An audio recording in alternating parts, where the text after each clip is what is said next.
விவசாயிகள் பயிர் காப்பீடு திட்டத்திற்கு 69,515 கோடி ஒதுக்கீடு செய்த ஒன்றிய அரசு டிஏபி உர மானியம் வழங்க 3,750 கோடியை ஒதுக்கியுள்ளது.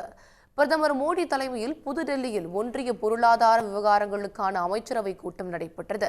புத்தாண்டை ஒட்டி நடைபெற்ற இந்த கூட்டத்தில் விவசாயிகள் பயிர் காப்பீடு திட்டத்திற்கு 69,515 கோடியும் டிஏபி உரமானியம் வழங்க 3,750 கோடியை ஒதுக்கவும் ஒப்புதல் அளிக்கப்பட்டுள்ளது.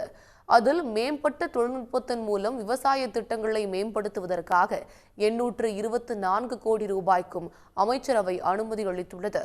அத்துடன் பிரதான் மந்திரி ஃபசல் பீமா யோஜனா எனும் பயிர் காப்பீடு திட்டத்தை 2025-26 வரை நீட்டிக்கவும் அமைச்சரவை ஒப்புதல் அளித்துள்ளது. இந்த முடிவுகள் குறித்த தனது எக்ஸ் தள பக்கத்தில் குறிப்பிட்டிருக்கும் பிரதமர் மோடி, 2025ஆம் ஆண்டின் முதல் அமைச்சரவை நமது விவசாயிகளின் செழிப்பை மேம்படுத்துவதற்காக அர்ப்பணிக்கப்பட்டிருப்பதாகவும், இதில் விவசாயிகளுக்காக முக்கிய முடிவுகள் எடுக்கப்பட்டது மகிழ்ச்சி அளிப்பதாகவும் பிரதமர் தெரிவித்துள்ளார். உடனுக்குடன் செய்திகளை தெரிந்து கொள்ள சன் நியூஸ் பெல் ஐகானை கிளிக் பண்ணுங்க.